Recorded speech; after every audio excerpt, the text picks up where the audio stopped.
guys, it's Courtney and welcome back to my channel, or welcome to my channel if you are new. So today I'm going to be talking about 5 things I wish I knew as a beginner or just new starting out in the gym. So yeah, for those who don't know, I actually am a qualified personal trainer. I have my Cert 3 and 4 in fitness, and I also have my nutrition cert. And I've been a PT for about 2 years now, coming up on 2 years. I have also been going to the gym for about like 9.5, 10 years. I haven't been going to the gym for a while, so these are just some things that I was thinking about this morning when I was at the gym, or things that clients have kind of said to me over the past few weeks as a beginner that kind of makes them feel, I guess, a little bit uncomfortable or nervous, anxious about when they first signed up, or still kind of makes them feel a bit anxious. So yeah, I thought today's video, let's film 5 things I wish I knew as a beginner in the gym. So yeah, let's just get started. If you guys haven't already, make sure you hit that subscribe button. Give this video a thumbs up if you like these type of videos and you want to see more fitness related content from me, and let's just dive in. Okay, so kicking off with number 1, what I wish I knew in the gym as a beginner is no one cares what you're doing. I know it sounds really cliche because you'll talk to those people and you're like, oh, but this person was staring at me and this.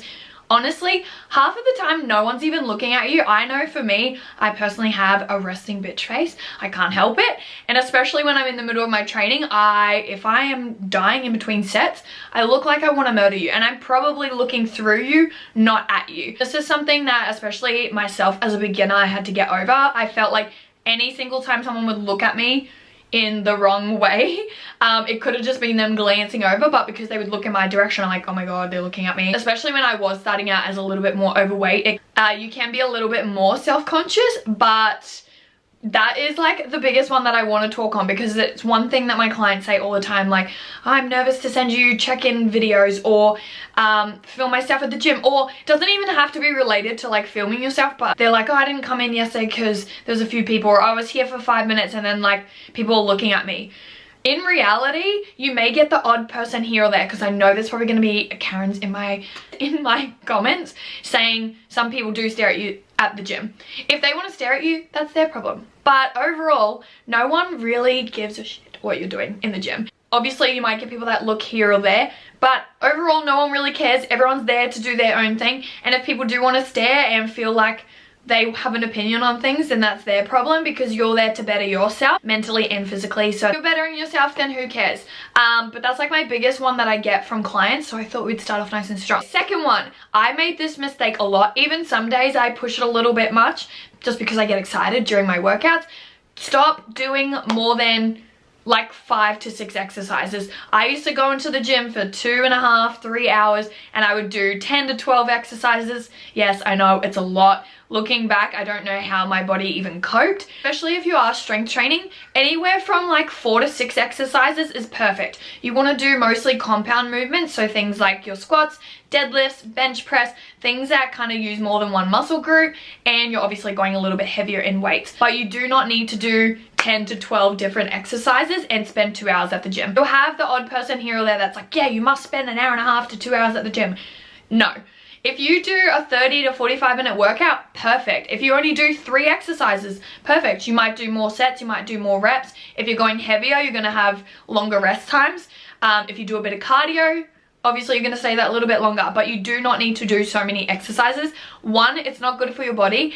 2, the recovery process is terrible and you're just gonna burn out so quick. So that is another big one with beginners. They think they have to go hard out all the time. No, some days you're just gonna have a low-key training, and you also don't need to be there for 2 hours doing 12 different exercises. If you're gonna be at the gym 5 days a week, split those 12 exercises up into a couple of days. So yeah, that is probably my biggest one to myself. Even looking back, I would do so many exercises and be exhausted all the time because I was spending 2.5 hours in the gym every day. Now I'm like, I do a 45-minute workout, maybe to an hour, if I just take my time or want to do a few extra, and then adding in some cardio, maybe a max 1.5 hours. But you really shouldn't be spending that much time in the gym. So they kind of go together. Don't do heaps of exercises, and then you don't need to spend 2.5 hours at the gym. Okay, so number 3 is stop comparing yourself to everyone you see in the gym. I know this is so much easier said than done because I still sometimes, even as a PT, do it myself,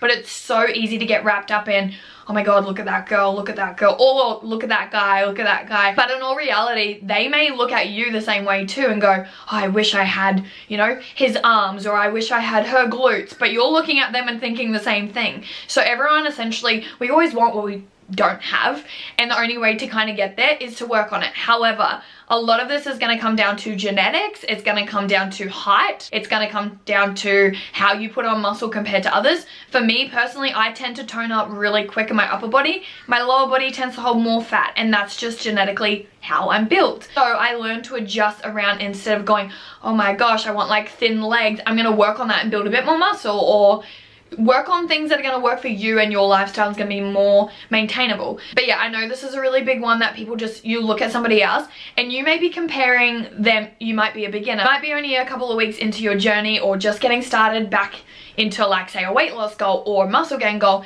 and you're looking at somebody that's been doing this for months or years even. I have people all the time that say, oh, your back is so nice, it's so shredded, and like, I love your upper body. It's taken me years to get here, and also a lot to do with nutrition, time, patience, taking my rest days, all of that comes into play. But a big part of it is genetics. Unfortunately, some people will naturally just get abs like that. Other people, no matter what happens, they just genetically will never get abs. Unfortunately, that's just how our bodies are, and that's what makes us beautiful. But I'm gonna stick a couple pictures here as like a comparison. Every single person in these photos are the same weight, like scale weight, which I hate scale weight. I don't hate it, but I think people rely on it way too much, especially in the beginning of a fitness journey. But people in these photos, they are the exact same body weight or like scale weight, but they look completely different. If you're 6 foot tall and weigh 70 kilos and you're 4 foot tall, you're gonna look a lot different. If you have a bit more broader, bigger shoulders, you're gonna look a bit more toner, tighter up here. Some people naturally have bigger build in their bum, or have a tighter core, stuff like that. So yeah, that's another big tip, is stop comparing yourself to everyone you see around the gym. You are on your own journey, and enjoy the process. Literally enjoy it, because you're always gonna want more. No matter where you get, you're gonna get to that goal, you're gonna have another goal. You're gonna get to that goal, you're gonna have another goal.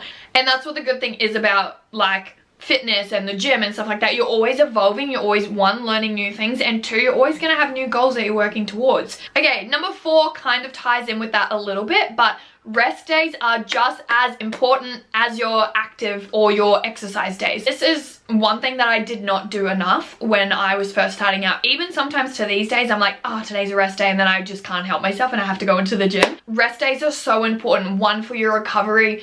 2, to just let the muscles have a bit of a break. You can do active rest days. So I try on a Sunday, just get in some steps, do a bit of light stretching, do some yoga from home, go to your gym and do like a yoga class, do some stretching at home, some foam rolling. But prioritizing your rest and recovery is so important, especially if you are weight training. It's going to, the more that you push that to the side and you don't focus on your rest and recovery, it's more likely gonna lead you to injuries, fatigue. You're probably gonna be really, really consistent for a month or 2 and then just fizzle out. And then it's hard to kind of get back on it. But we wanna keep something that's like maintainable and long-term, and that's gonna work for us and our goals. So yeah, take those rest days, stop training 7 days a week, 2-hour sessions, get in 5 to 6 days a week, depending on what you're doing. Everybody, again, is very different. Prioritize your rest, because it's very important.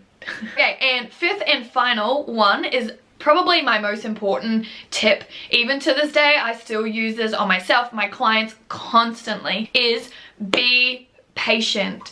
Things take time. If you might have a weight loss goal of 20 kilos, that's not gonna happen overnight. Did it take a week or 2 or even a month to put that 20 kilos on? No, so it's not. So apologies if the angle or the lighting has changed. For some reason, my memory card filled up, and then the last 10 minutes, for some reason, it wouldn't let me record, but I YouTubed it, and some lovely lady with a 3-minute video helped me. So hopefully I can get back on topic. But yeah, as I was saying, patience.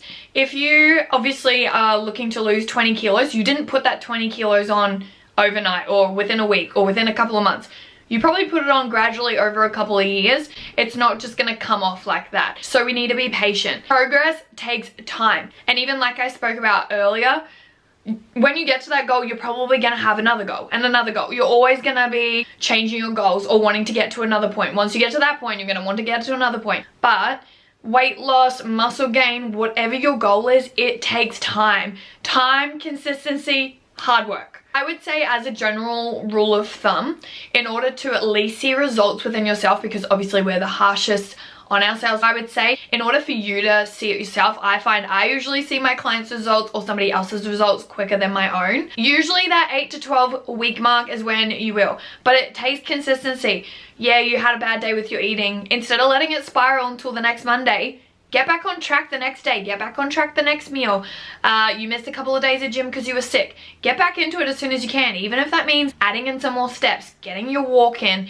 Whatever it is, you need to stay consistent with it. Another thing too, well, I just like tied in. I know I said I'm only gonna go over 5, but now that I'm here, I'm just going on a bit of a tangent. Motivation is not always gonna be there. You have to be disciplined, and it's the days that you stay disciplined and don't rely on the motivation to get in and do your workout, to do meal prep, to get those steps in, whatever it may be. That consistency is what's gonna build up over time, and then before you know it, you're looking back at videos from 6 months ago and you look like a completely different person. So biggest thing is patience.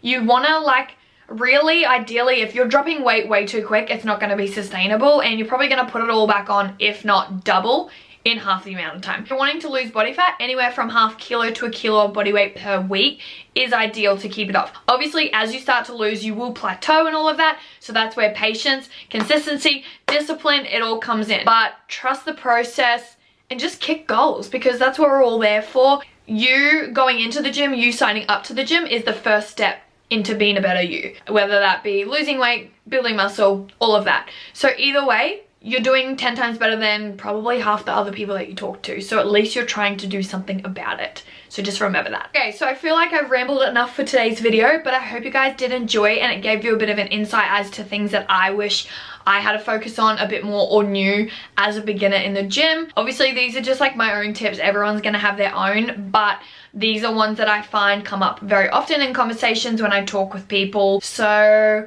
yeah, I hope you guys enjoyed. Again, if you did, please subscribe. It would mean the world to me. I am trying to get consistent with my uploads again. Let me know in the comments what you guys want to see, and I'll see you in my next video very soon. Bye guys.